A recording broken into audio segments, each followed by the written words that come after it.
Hallelujah, hallelujah, hallelujah.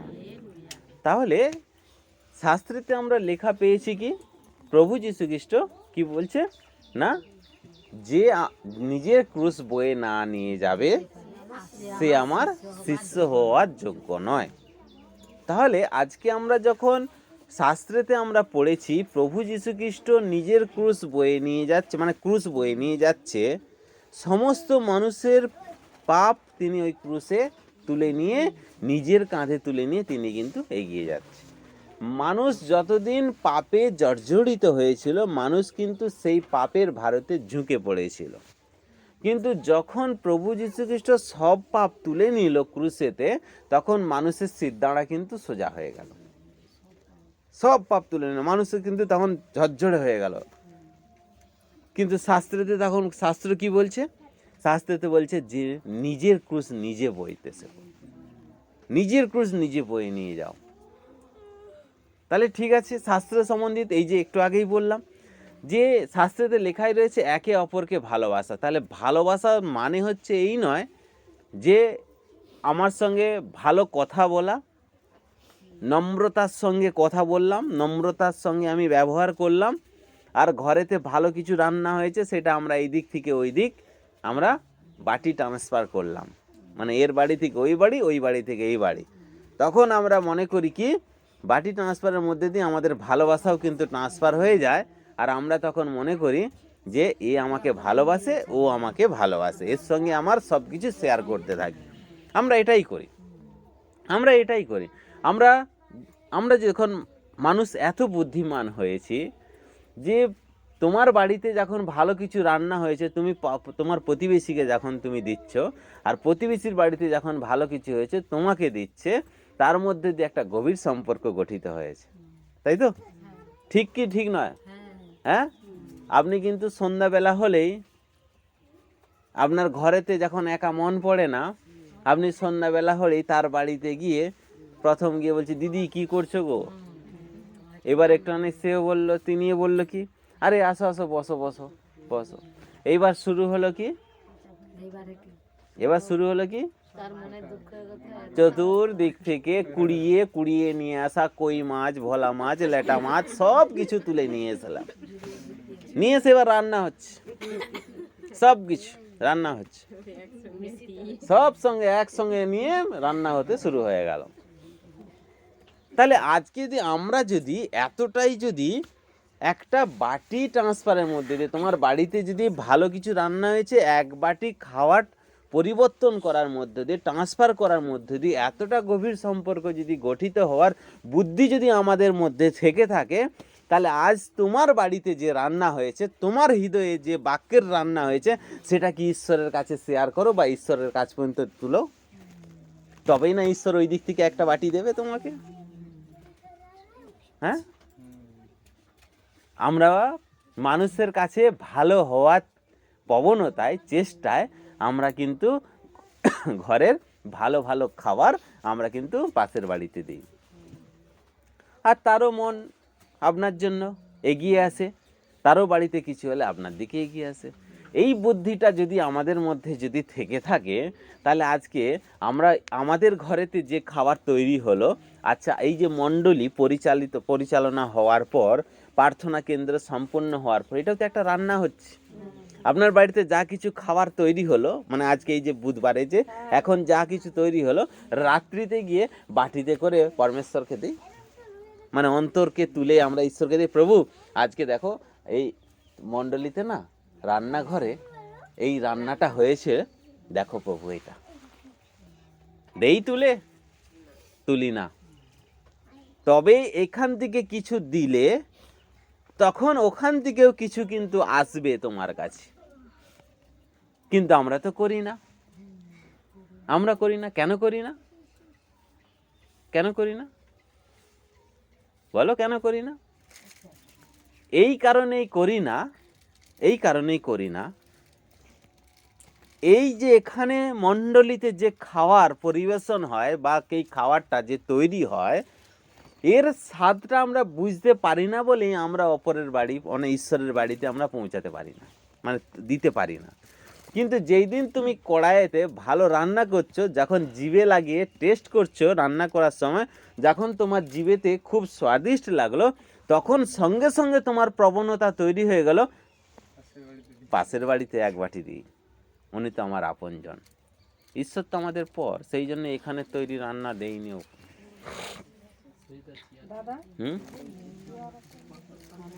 Hallelujah, hallelujah, hallelujah. তাই সেই জন্যই বলছে যে আজকের পর থেকে আমাদেরকে কিন্তু এটা তৈরি করতে, দেখো নিত্য নতুন রোজ পাবে। কাল কি ছিল? ডিস্টার্ব। হ্যাঁ, আর আজকে কি হলো না, আমাদের তৈরি করা খাবার ঈশ্বরের কাছে আমাদেরকে কিন্তু তুলে দিতে হবে।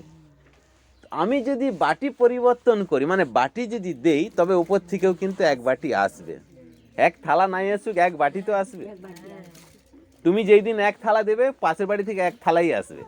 তুমি এক বাটি দিয়েছো, সেই জন্য তার পরিবর্তে বাটি এসেছে। তুমি যেই দিন হাঁড়ি পর্যন্ত দিয়ে চলে আসবে, সেও হাঁড়িতে করে আপনাকে দিয়ে আসবে। আপনি যেমন দিয়েছেন তার পরিবর্তে তেমনই এসেছে, তার পরিবর্তে তেমনই এসেছে। Hallelujah, hallelujah, hallelujah.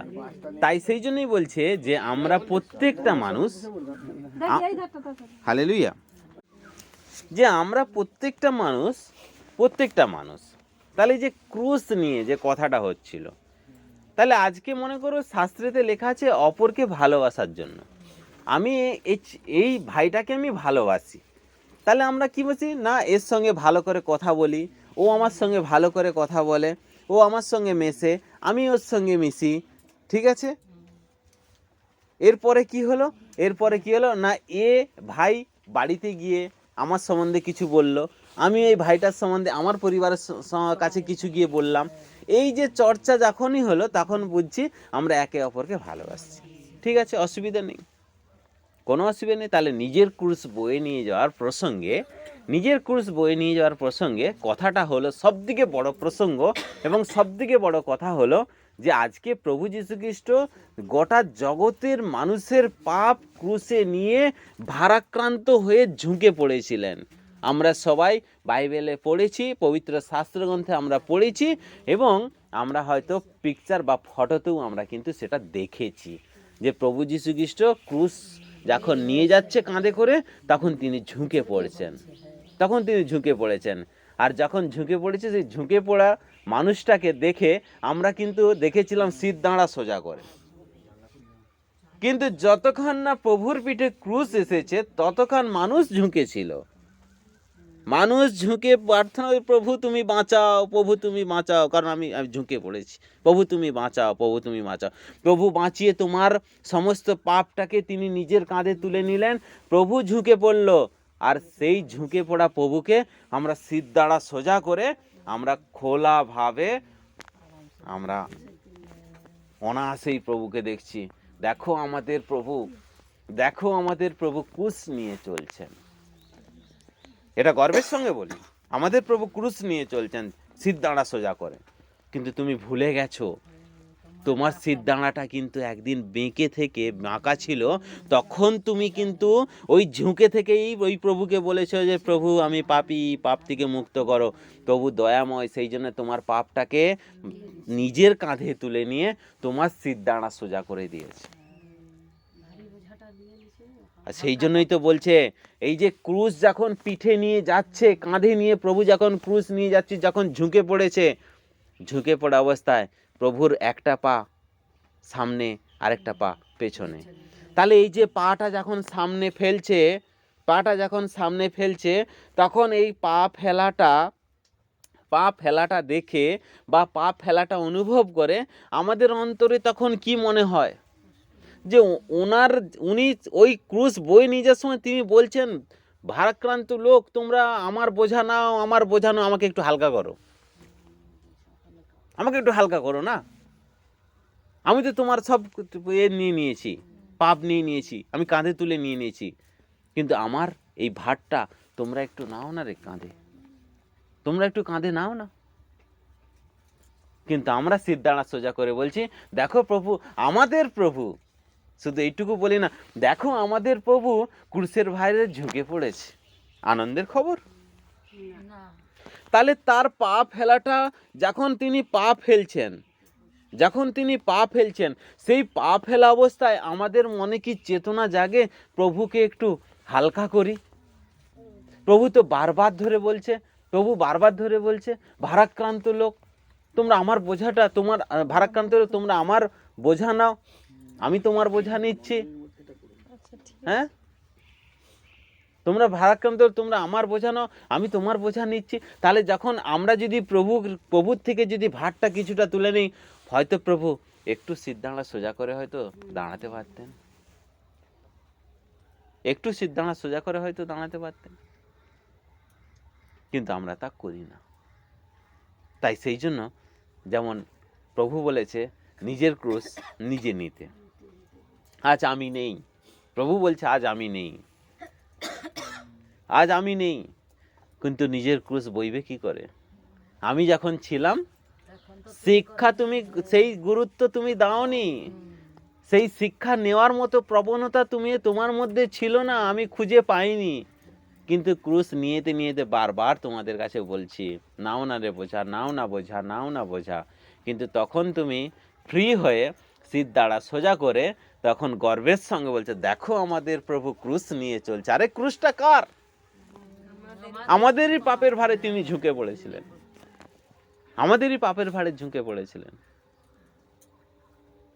সেই জন্য বলছে না, যদি নিতে পারো, আজ তোমাকে দায়িত্ব নিতে হয়েছে, তোমাকে নিজের ক্রুশ নিজে বয়ে নিয়ে যাওয়ার দায়িত্ব তোমাকে নিতে হবে, নিজের ক্রুশ নিজে বয়ে নিয়ে যাওয়ার দায়িত্ব তোমাকে নিতে হবে।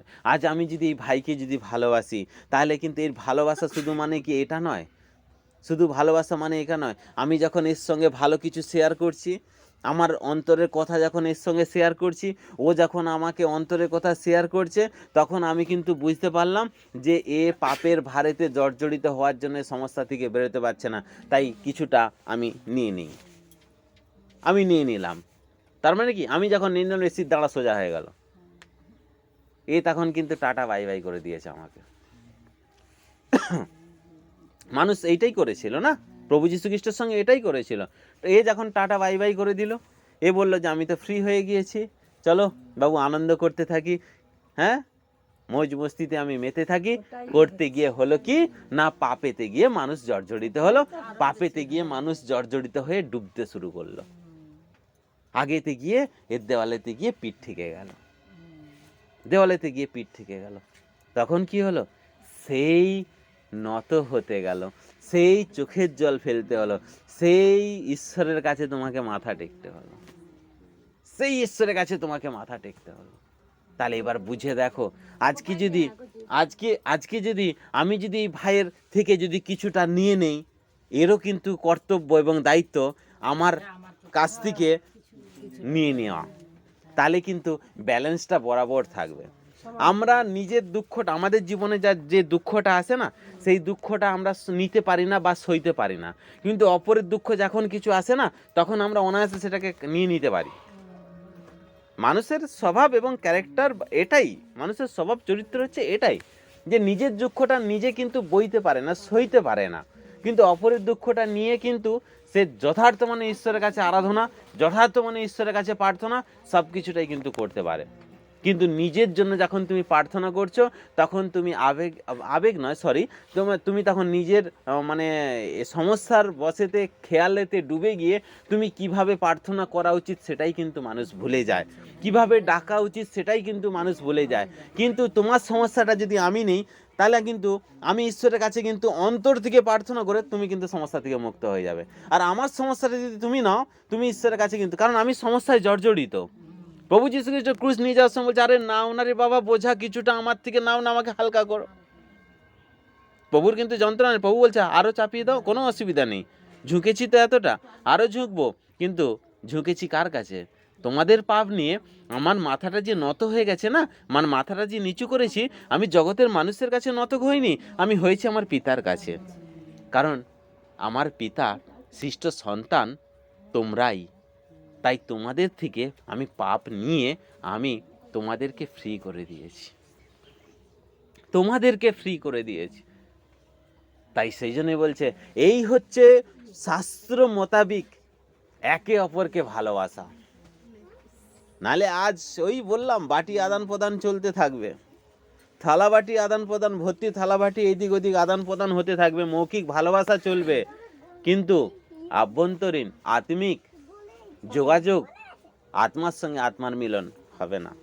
দেখবেন আমি আপনাদেরকে এই কথাটা আমি বলে দিলাম, আপনার দুঃখটা যখন আপনার প্রিয়জনকে বলবেন, আপনার জন্য কিন্তু সে অন্তর দিয়ে প্রার্থনা করবে, কিন্তু যেহেতু আপনি জর্জরিত হয়েছেন, আপনি অন্তর খুলে করতে পারছেন না,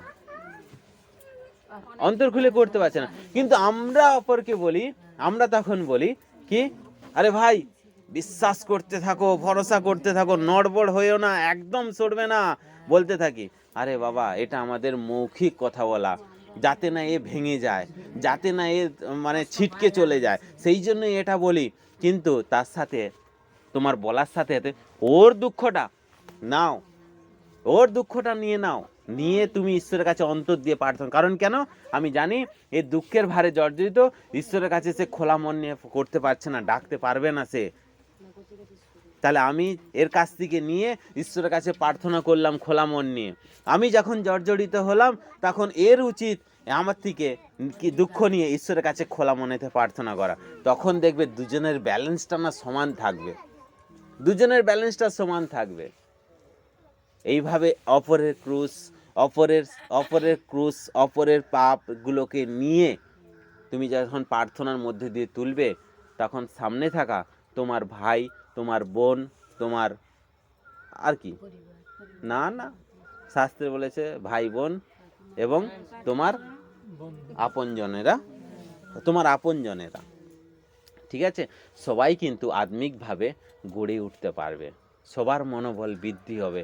আমাদের মনোবল ভেঙে যায় যখন আমরা সমস্যার মধ্যে পড়ি, তখন আমাদের মনোবল কিন্তু ভেঙে যায়, অনেকটা ভাঙতে শুরু করে, ঠিক আছে। তাই শয়তানকে সুযোগ দিও না। দেব যাদের যাদের মুখ বন্ধ তারা নিশ্চিত বলুন, হ্যাঁ বলুন। Hallelujah, hallelujah. তাই সেই জন্য বলছে দেখো, অপরের জন্য এই যে সবাই আমরা যে বলি, এই যে বাড়ি যাওয়ার সময় তখন আমরা সবাইকে বলছি আমার জন্য প্রার্থনা করবেন, আমার জন্য প্রার্থনা, একে অপরকে যে বলছি আমাদের জন্য প্রার্থনা করবেন। তাহলে আপনার প্রশ্ন ছিল এটাই যে সবার জন্য কি আলাদা আলাদা করে প্রার্থনা করব? আপনি যদি আলাদা আলাদা করে করেন, তাহলে আপনাকে সবাইকে দাঁড় করিয়ে আপনার সমস্যার ডায়েরি নিয়ে পেন নিয়ে বাইরে দাঁড়াতে হবে, মানে সিকিউরিটি গার্ডের মতো। তোমার কি সমস্যা, তোমার কি সমস্যা, তোমার কি সমস্যা, তোমার কি সমস্যা, আরে কেন লিখছো এত কিছু, তোমার জন্য আমি প্রার্থনা করবো। আরে উদার মন, আমার মন তোমার জন্য কত ভাবে, সেই জন্য আমি তোমার সব লিখে নিচ্ছি, আমি প্রার্থনা করব। কিন্তু ডায়েরির কথা ডায়েরিতেই রয়ে যাবে, ডায়েরির কথা ডায়েরিতে, কারণ নিজের প্রার্থনা সম্পূর্ণ করতে হবে। চোখেতে এক রাস ঘুম নিয়ে আমরা প্রার্থনা করতে বসি, কিন্তু তোমার প্রত্যেকটা মানুষের জন্য আলাদা আলাদা করে প্রার্থনা সম্পূর্ণ করা খুব কঠিন ব্যাপার হয়ে যাবে, ঘুমিয়ে যাবে। তাই সেই জন্যই বলছে ছোট্ট দুটো লাইন ঈশ্বরের কাছে অন্তর দিয়ে বলো, হে সদা প্রভু আমার, হে আমার প্রভু যিশু, যে সুন্দর ঘর দিয়েছ, অর্থাৎ ভবন দিয়েছ, এই ভবনের মধ্যে তোমার কত সন্তানেরা এসেছে, কত সন্তানেরা এসেছে, কিন্তু প্রভু তুমি তো অন্তর্যামী, তুমি তো অন্তর্যামী, যে যা উদ্দেশ্য নিয়ে এসেছে তা তুমি তোমার ইচ্ছাতেই তা পুরো করো। আমি জানি না কে কি উদ্দেশ্য নিয়েছে, কি করে জানবো আমি? তাই তুমি অন্তর্যামী, তুমি সম্পূর্ণ জানো, তোমার ইচ্ছেতে তুমি তা পূর্ণ করো। কেউ হয়তো ইচ্ছা নিয়ে বসে আছে যে আমার অট্টালিকা চাই, শোনো আমি কেউ অট্টালিকা চাই ইচ্ছা নিয়ে বসে আছে, তাহলে এবার তুমি চিন্তা করে দেখো, সে এবার আমি পরমেশ্বর বলছে অট্টালিকা হবে না, হবে না, হবে না, অথচ বলছি প্রভু ওর অট্টালিকা চাই, কারণ আমি তো জানি না আমি তো তার জন্য প্রার্থনা করছি। প্রভু ও উদ্দেশ্য নিয়ে এসে, যে উদ্দেশ্য নিয়ে এসেছে না, ওটা তুমি পুরো করে দাও প্রভু, প্রভু এটা পুরো করে দাও। কিন্তু প্রভু বলছে হবে না, ও অট্টালিকা চাইছে, ঠিক আছে, হবে না, ওটা দেওয়া হবে না। সেই জন্যই বলছে যে আমরা জানি না, সেই জন্যই বলছি যে সেই জন্যই প্রার্থনাটা এইরকমই থাকছে, হে সদাপ্রভু আমার, হে আমার প্রভু যিশু, যে সুন্দর ঘর দিয়েছো, ভবন দিয়েছো, এই সুন্দর ঘর ভবনেতে তোমার অনেক সন্তানরা এসেছে আজ। তাই এই সন্তানদের, তুমি তো অন্তর্যামী, তাই এই সন্তানদের যার যে ইচ্ছা তা তুমি তোমার ইচ্ছা অনুসারে পুরা করো, তা তুমি তোমার ইচ্ছা অনুসারে পুরা করো। Hallelujah, hallelujah, hallelujah. তাই সেই জন্যই বলছে যে আমাদেরকে শুধুমাত্র নিজেদেরকে একটু সাজিয়ে গুছিয়ে একটু দাঁড় করিয়ে নিতে হবে। বোঝা গেল ক্রুশ সম্বন্ধে? অপর মানুষের যে নিজের শাস্ত্রেতে লেখা অপরকে ভালোবাসো। পেরেছি বলো তো? আজকে যে কথাগুলো তোমাদেরকে বললাম, এত বছরে আমরা সম্পূর্ণ করেছি? সম্পূর্ণ করতে পেরেছি বলো তো? আমরা শুধুমাত্র এইটুকুই বলি, অপরের জন্য প্রার্থনা করো। হ্যাঁ করি তো, অপরের জন্য প্রার্থনা করি তো। কিন্তু অপরের জন্য যখন প্রার্থনা করি, সেটা যখন রেজাল্ট দেয়, ফল দেয়, যেটা যখন ফল নিয়ে আসে, তখন আমাদের অন্তর যেন খুশিতে নেচে ওঠে, খুশিতে নেচে ওঠে। দেখো, কিছু মানুষের এই রকম পরিস্থিতি হয়, তুমি হয়তো সামনে থাকা ওই মানুষের জন্য প্রার্থনা করলে, বুঝে দেখো, তুমি হয়তো সামনে থাকা মানুষটার জন্য প্রার্থনা করলে, করেই যাচ্ছ 3 দিন 4 দিন 5 দিন 6 দিন, কোনো ফল আসে না। কেন ফল আসে না? আমাকে ভাবতে হবে, আমি অপরের জন্য যখন প্রার্থনা করছি, কেন ফল আসছে না? তাহলে মনে করুন আপনি এনার জন্য প্রার্থনা করছেন, বা আপনি এনার জন্য প্রার্থনা করছেন, 2 দিন 3 দিন 4 দিন পর আপনি করেই যাচ্ছেন, আপনি কিন্তু ওনাকে ভরসা দিতেই থাকছেন, ভরসা করো, বিশ্বাস করো, দেখবে পরমেশ্বর সুরাহা করবে। আর আমি তো প্রার্থনা করছি, আপনি ওনাকে বোঝাচ্ছেন, মনোবল বাড়াচ্ছেন। দুম করে একদিন কি হলো? পাশা পাল্টে গেল। কি পাশা পাল্টালো? আপনি দাঁড়িয়ে সাক্ষী দিয়ে দিলেন যে আমার এই সমস্যা ছিল, আমি সমস্যা থেকে পরমেশ্বর আমাকে মুক্ত করে দিয়েছে। যাক প্রভু, তোমার ধন্যবাদ। হাততালি পড়লো খুব, আমিন করে। আপনি কিন্তু বলতে শুরু করলেন, যাক বাবা, তোমাকে ঠিকঠাক করে দিয়েছে। মণ্ডলী যতক্ষণ চলছে, যাক তোমাকে ঠিকঠাক করে দিয়েছে। মণ্ডলী থেকে বাইরে যখনই পা রাখলাম, ইনি হয়তো আপনার সঙ্গে যেহেতু ভালো বন্ধুত্ব হয়ে আছে, আবার একবার আপনাকে রিপিট করে কথাটা বললো, জানো তো সত্যিকারের আমি কি টেনশনের মধ্যে ছিলাম, কি না ছিলাম, আপনাকে যখন শেয়ার করছে, তখন আপনি হয়তো মনটা ভেঙে, আমারও একটা সমস্যা আছে, ওটা যে কবে থেকে বেরোবো।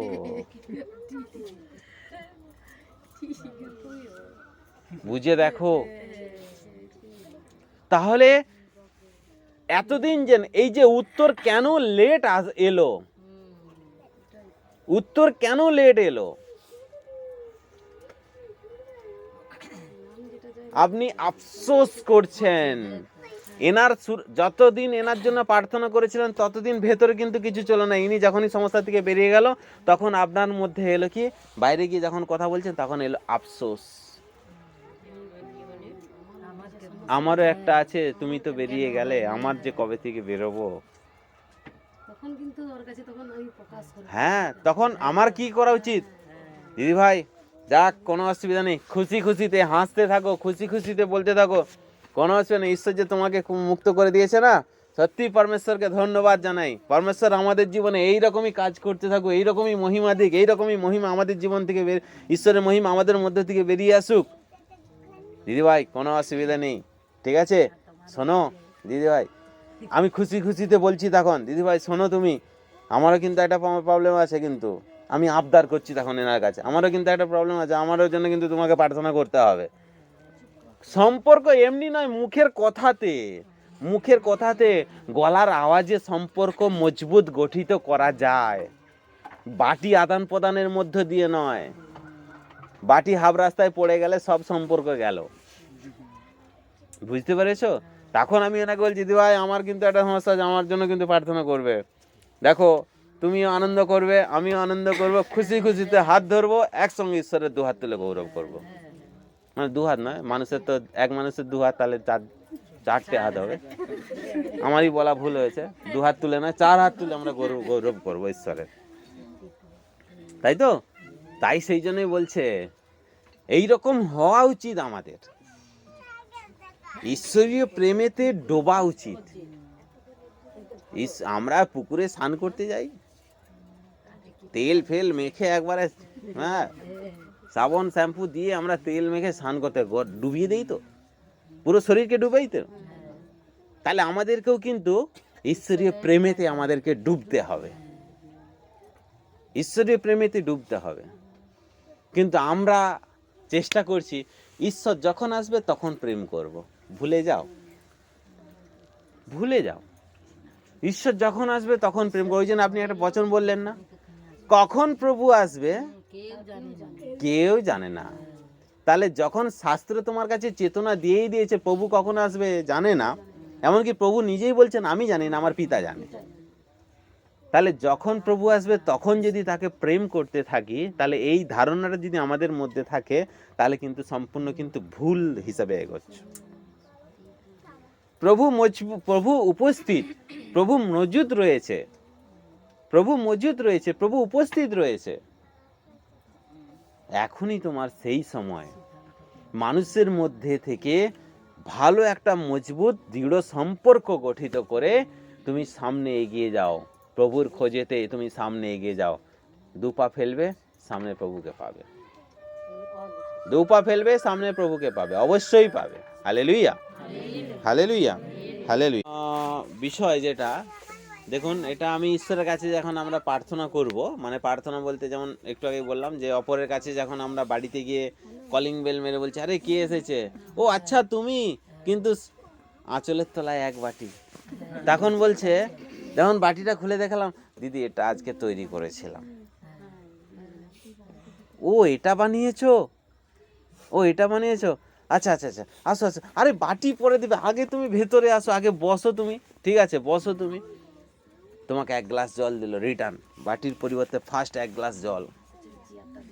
হ্যাঁ, তুমি বসিয়ে দিয়েছে, তারপরে ফার্স্ট 1 গ্লাস জল দিল। দেওয়ার পর তারপরে কি হলো না, কথা আদান প্রদান, যেটা বলতে থাকলো কথা আদান প্রদান হলো। হওয়ার পর তোমার বাড়িতে বলছে একটু টিফিন করি, বা তোমার বাড়িতে কিছু হয়তো যদি ভালো হয়েছে, দিদি এটা তুমি খাও বসে। ঠিক একই রকমভাবে আমরা যদি আমাদের কাছে যদি এই জাগতিক পন্থাটা যদি আমাদের ক্লিয়ার থাকে, এত মজবুত হয়ে থাকে, তাহলে আজ আমরা রাত্রিতে গিয়েও রোজ আমরা যখন মণ্ডলীতে বসি বা রোজ আমরা যখন বচন পড়ি, আমাদের মধ্যে তখন এইটা যেন অবশ্যই হওয়া উচিত যে প্রভুর কাছে যখন প্রার্থনা করছি যে প্রভু, অর্থাৎ কি তুমি বাড়িতে রান্না করে কিন্তু নিয়ে যাচ্ছ বাটিতে করে, ঠিক আছে, মানে কি আমি সাজিয়ে নিয়েছি সব কিছু, প্রার্থনা হয়ে গেছে, প্রার্থনা যে এই যে এখানে যা যা সংগ্রহ করলাম সব সাজানো হয়ে গেছে। বাড়িতে গিয়ে যখন আপনি রান্নাঘরেতে রান্না করছেন বা ঘরেতে যখন কর্ম করছেন, তখন আপনার সব কিছুটা কিন্তু সাজানো হয়ে গেল। এটা এই শুনেছি, এটা এই শুনেছি, এটা এরকম বলেছিল, এটা এরকম বলেছিল, এটা এরকম হচ্ছে, মানে বাটিতে পুরো সাজানো হয়ে গেল। এবার ঈশ্বরের কাছে বলছি যখন প্রার্থনা করছি, হে প্রভু, হে সদাপ্রভু আমার, আজ তোমার এই মণ্ডলীতে বা তোমার এই ভবনেতে এই প্রার্থনা সভাতে গিয়ে, তোমার এই প্রার্থনা সভাতে গিয়ে কত সুন্দর সুন্দর বাক্য আমি আজকে শুনেছি, তুমি আমায় শুনিয়েছো বলে আমি শুনেছি। তুমি আজ কত সুন্দর সুন্দর বাক্য তুমি আমায় শুনিয়েছো। এই যে যেটা বললো না প্রভু, এরকমভাবে চলা উচিত, মানুষের এটা এটা তোলা উচিত, এটা এটা এরকম করা উচিত। প্রভু সত্যি আমার অন্তরে আজকে অনেক বড় শিক্ষা তুমি দিয়ে গেলে।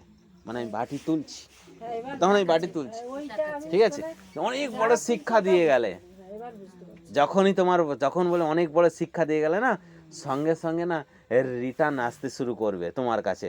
কোথায় না, অন্তর নাচবে, বাম দিকের অন্তর তখন নাচবে, নিচে তখন তোমার অন্তরে হয় অনুভূতি আসবে, নচেত কথা বলবে, আর যদি আপনার কান খোলা থাকে অবশ্যই তুমি শব্দও শুনতে পাবে। যে এর সঙ্গে তখন তোমার রিটার্ন কিছু আসতে থাকবে, এটা এইরকম হয়েছিল, এটা এইরকম হবে, এটা এইরকম করে চলো, দেখবে এই ব্যাপার আসবে, এই ব্যাপার আসবে, ওই ব্যাপার আসবে, সেই ব্যাপার আসবে। কারণ কেন বলুন তো? কারণ কেন বলুন? এই কারণেই, যাতে তুমি যেহেতু ওনার কাছে সাজিয়ে নিয়ে গেছো, পরমেশ্বর পিতা প্রভু তিনি কিন্তু আপনাকে সাজিয়ে আরও কিছু যোগ করে দেবেন, আরও কিছু যোগ করে দেবেন। যখন আপনার সঙ্গে যোগ করে দেবেন তখন কিন্তু কি হয়? তখন কিন্তু কি হবে না, আপনি কিন্তু গভীর সম্পর্কেতে আপনি মজবুত হয়ে উঠবেন ঈশ্বরের সঙ্গে, প্রভুর সঙ্গে। দেখো, প্রার্থনা লম্বা চওড়া বড় বড় প্রার্থনা করে আমার মনে হয় কিচ্ছু লাভ হবে না। ছোট প্রার্থনা করো, ছোট মেন টপিকটা ঈশ্বরের কাছে তুলে দাও, মেন টপিকটা ঈশ্বরের কাছে তুলে দাও।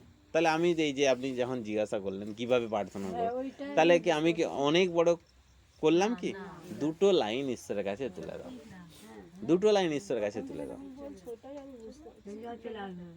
Hallelujah, hallelujah, hallelujah.